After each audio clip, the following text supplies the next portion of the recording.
legend lives on from the Chippewa on down at the big lake they call Gitchagumi. The lake, it is said, never gives up her dead when the skies of November turn gloomy. With a load of iron ore, 26,000 tons more than the Edmund Fitzgerald weighed empty. That good ship and true was a bone to be chewed when the gales of November came early. The ship was the pride of the American side, coming back from some mill in Wisconsin. As the big freighters go, it was bigger than most, with a crew and good captain well seasoned, concluding some terms with a couple of steel firms when they left fully loaded for Cleveland. Then later that night when the ship's bell rang, could it be the north wind they'd been feeling?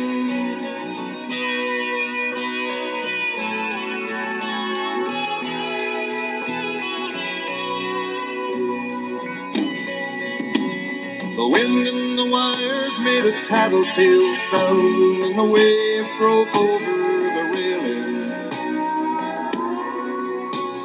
And every man knew, as the captain did too, 'twas the witch of November come stealing. The dawn came late and the breakfast had to wait when the gales of November came slashing. When afternoon came, it was freezing rain in the face of a hurricane west wind.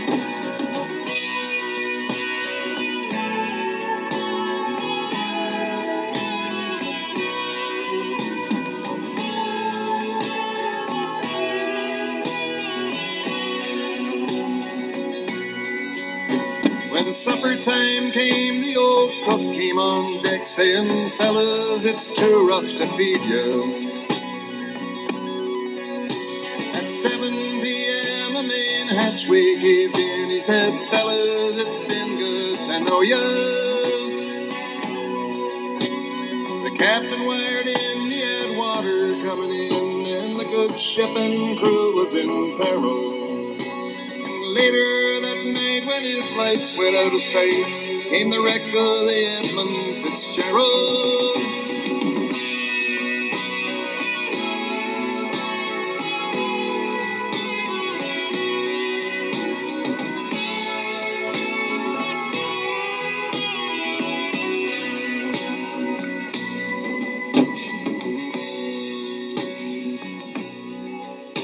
Does anyone know where the love of God goes when the waves turn the minutes to hours?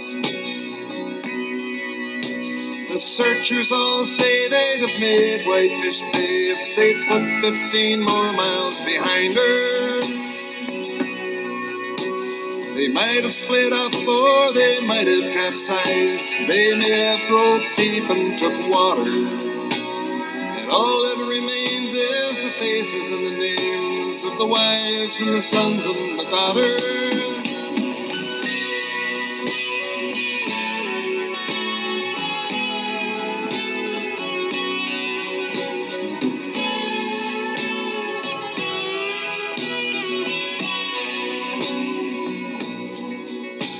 Lake Huron rolls superior scenes in the rooms of her ice-water mansion.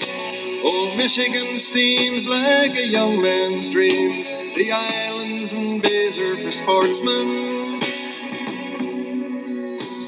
And farther below, Lake Ontario takes in what Lake Erie can send her. And the iron boats go, as the mariners all know, with the gales of November remembered.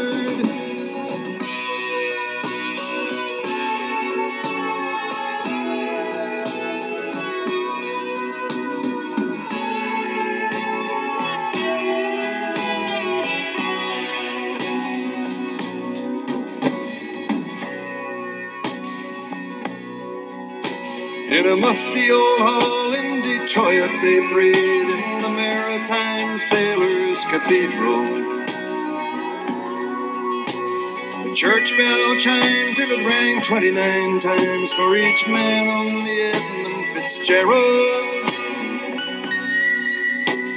The legend lives on from the Chippewa down of the big lake they call Gitchagumi.